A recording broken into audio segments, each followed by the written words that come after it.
Okay, so guys, today i-share ko sa inyo kung paano gumawa ng umuubo-ubo pa sa Okay, gagawa tayo ng cucumber Korean salad. Ito yung mga ginagamit natin sa yan, pagka tayo sa samgyupsal. Ito, hindi na natin 'to babalakan. Okay. So, isa-slice natin siya ng bilog-bilog.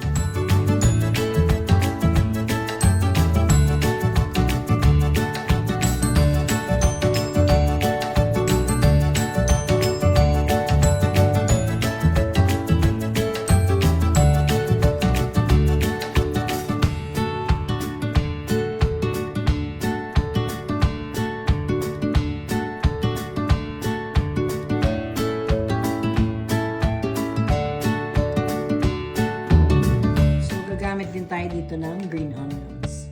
So, babalik tayo. Hugasan muna natin. So, natanggal natin yung dulo nito. Para malinis. Actually, ang required dapat to isang stick lang. Dadagdagan natin kasi apat na cucumber yung dito. So, hihiwain lang natin ito ng maliliit.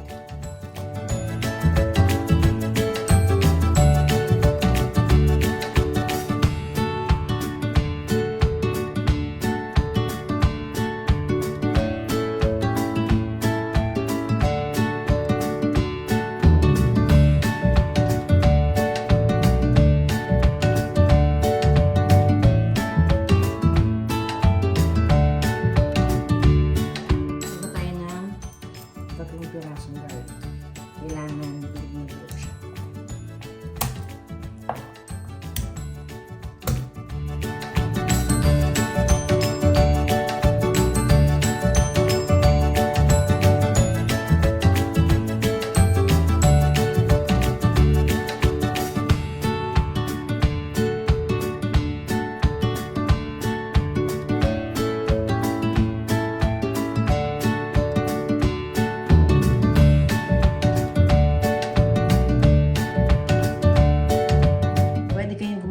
Soy sauce or kikuman, pero kasi gusto ng asawa ko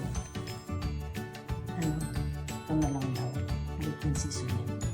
So dapat sa 6 na cucumber 1 tablespoon. Hindi naman masyadong maalat to, so ang gagawin natin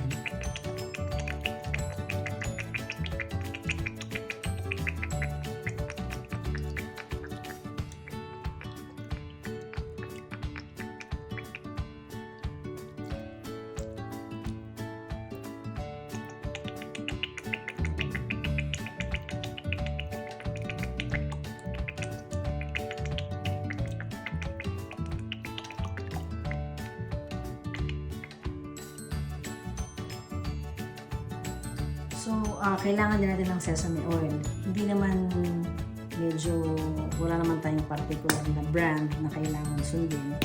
Pero na-try ko na kasi ito. Putogi. Ito yung talagang Korean brand. Pwedeng toasted sesame oil or normal lang na sesame oil. So gagamit tayo ng 2 tablespoons din.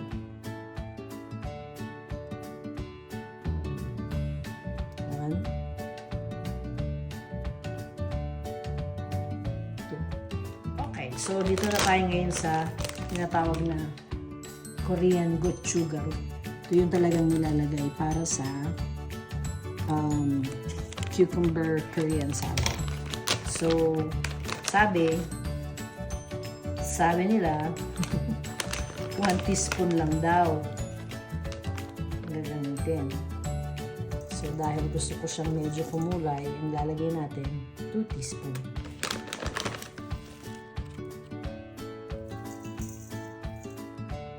Tayo ng sugar, pwedeng 1 teaspoon lang. Pero ang gagawin ko is 2 teaspoon. So, dito na tayo ngayon. Dahil ayoko siyang haluin ng kubiertos, mag-gloves tayo. Mimix natin siya ng kamay para maghalo-halo muna yung flavor.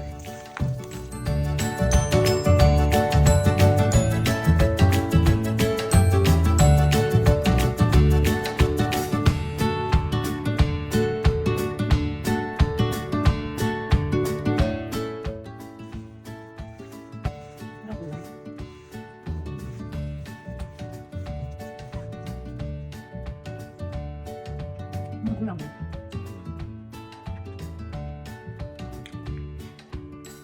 Lagyan natin siya ng... Kasi nga hindi soy sauce ginamit natin. So,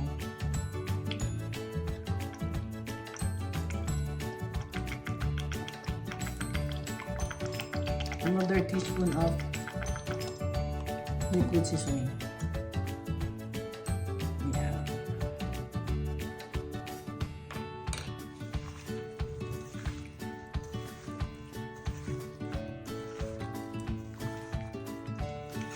Feeling ko lalagyan pa natin siya ng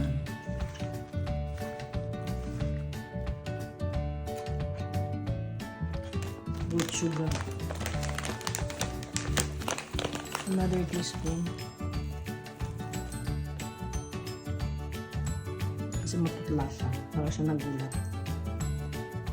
So, mekos mo lang yan. Hindi kaya kulang yung garlic. What do you think, Ben? Okay naman. Marami na nga tayo. Ang kulang.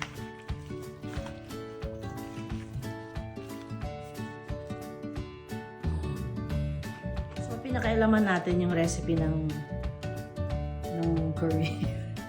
Dinagdagan ko siya ng more gochugaran. Tapos hindi na ako since liquid seasoning lang ginamit natin, dapat daw kasi yung soy sauce. So nilagyan ko siya ng konting iodized salt, tapos dinagdagan pa natin siya ng konting sugar.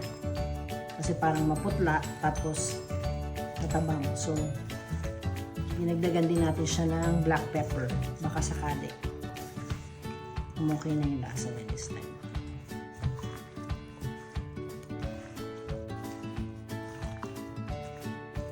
Hindi kaya kulang yung garlic ko, kaya matabang. Lagyan mo din. Okay na yun. Marami. Hindi naman ata yung garlic kung papalasa. Yun, pag in-order natin to sa Korean, ganun.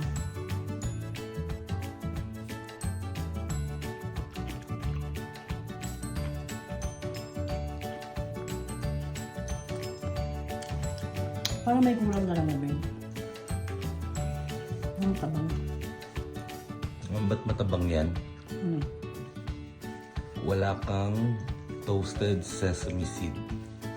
Oh, shit. Baby, Yun yung kailangan mo.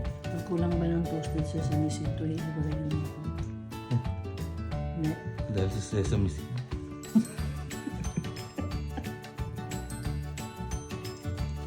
Okay, ulit. So, lalagyan na natin siya.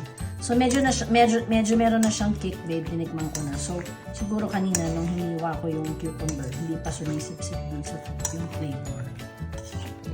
Diba? Kailangan natin nakababad talaga para lumasa. So, kailangan natin siyang i-overnight. And 2 years. Okay lang ba yun, babe? 2 years. So, bukas na natin ito kainin. So, ngayon, huwag ka muna maghaponan. Matulog ka na, ha?